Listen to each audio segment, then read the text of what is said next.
Hello, magandang araw sa lahat mga katek. Meron tayong ginagawa ngayon at ito ay Everest.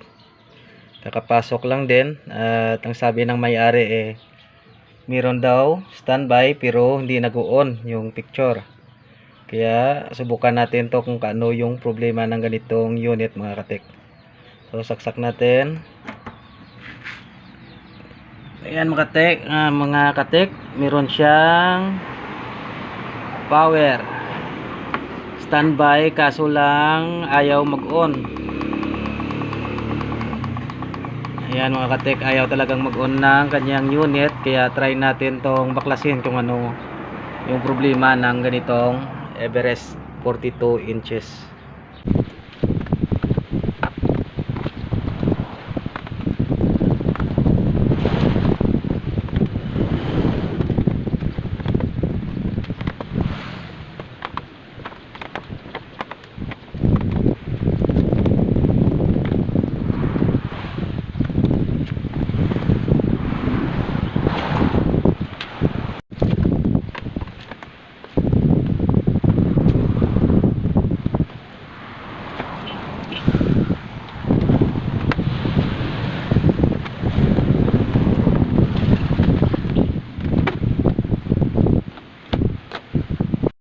So yun mga katek, mukhang may nakita tayong sunog na kapasitor banda dito mga katek. Ayan, nasunog siya mga katek at shorted yan.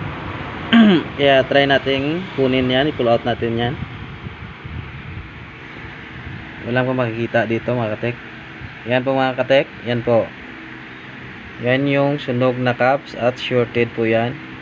Kaya try natin alisin at palitan natin to mga katek. Try natin kung gagana ba.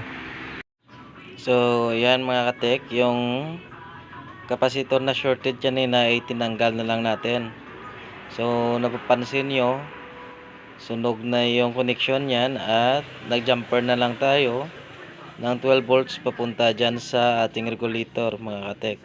Yan yung 6 pins regulator at yung meron yang 3.3 at saka 6 volt na out mga katek. So ayan, try natin kung meron ba yung supply, kung meron na rin ba siyang 12 volts mga katek. So ayan, nagset lang tayo sa DC. Yung sa gitna ay yon yung 12 volts natin. Yan yung 5 pins sa ating regulator mga katek. So ayan, meron siyang 12 volts. So okay. At sa kabila naman ay dapat meron din siyang 3.3 volts mga katek. Yan yung 6 pins ng ating regulator.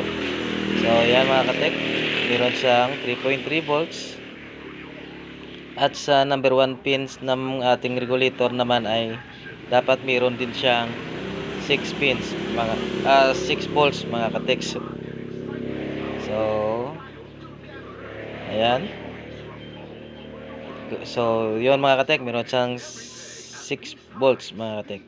So yun mga katek, try na natin to kung okay na ba yung ginagawa natin, kung mayroon na ba tong picture mga katek. So yun, nakasaksak na yan. Try natin kung umilaw ba yung backlight natin sa loob mga katek. So on lang natin.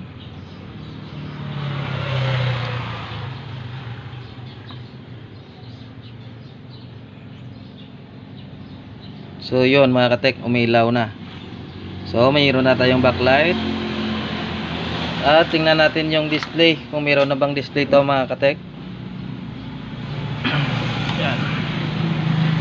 Ito yan, okay na to. So simbolin na lang natin at tingnan kung maganda pa rin ba yung picture ng ganitong Everest. So yun, simbolin lang muna natin. So yun mga katek, yan na yung ginawa nating Everest at mukhang okay na rin at mukhang wala na rin problema sa picture mga katek.